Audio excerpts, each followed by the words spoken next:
पृथ्वी शेषनागଙ୍କ फणा उपरे टेकी रही। केवल पृथ्वी नुहे संपूर्ण ब्रह्मांडर 14टी लोक शेषनागଙ୍କ उपरे टेकी रही कथा शास्त्र रे कहा जाइछि। एही रहस्य को बुझिबा पाई आसंतु 14 लोकर एक अद्भुत यात्रा करिबा। क्षीरसागर सृष्टिर आरंभ। आमर यात्रा आरंभ हुए क्षीरसागर। एही दिव्य समुद्र रे भगवान विष्णु शेषनागଙ୍କ उपरे जगनिद्रा रे विराजमान। भगवान विष्णुଙ୍କ नाभिरू एक कमल फुटे। सही कमल उपरे विराजंती सृष्टिकर्ता ब्रह्माजी। शास्त्र अनुसारे ब्रह्मांडर 14टी लोक एही कमल डाठी अवस्थित। उपरे 7टी दिव्य लोक। सबुठारु उपरे अछि ब्रह्मलोक। एठारे ब्रह्माजी माँ सरस्वती सह बसवास करती। 2 नंबर ब्रह्मलोक तले अछि तपलोक। एठारे महान देवता और तपस्यरत देवर्षि माने बसंती। 3 नंबर जनलोक। एही लोकरे सनक सनंदन संत कुमार परी ब्रह्मज्ञानी ऋषि मानक बास। 4 नंबर हेउची महरलोक। एठारे भृगु आदि महर्षि माने निवास करती।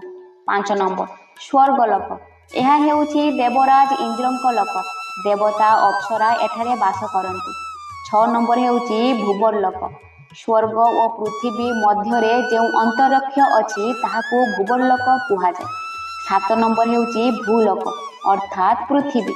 यह आमर लोक। मनुष्य पशु पक्षी समस्तଙ୍କ निवास स्थान। एबे आसंतु पृथ्वी तलकू। 8 नंबर हेउची अतल। एठारे मय दानव पुत्रଙ୍କ शासन। 9 नंबर हेउची बीतल।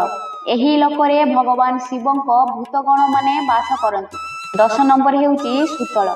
एठारे भगवान बामन राजा बलिଙ୍କୁ राज्य देइथिले। 11 नंबर हेउची तलातल। एठारे दानव मानक शिल्पी मय दानव बास करती। 12 नंबर हेउची महातल।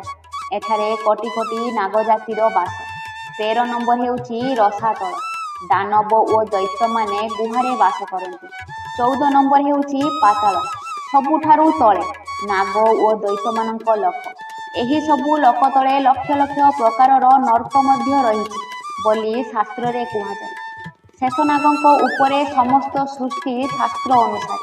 एही 14टी लोक शेषनागଙ୍କ असंख्य फणा उपरे टेकी रहिछि।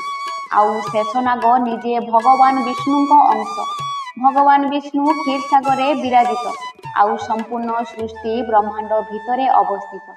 आजिर शिक्षा एही कथा आमकू कहे ब्रह्मांड केवल विज्ञान नुहे भाव भक्ति और शक्तिर एक अद्भुत मिश्रण।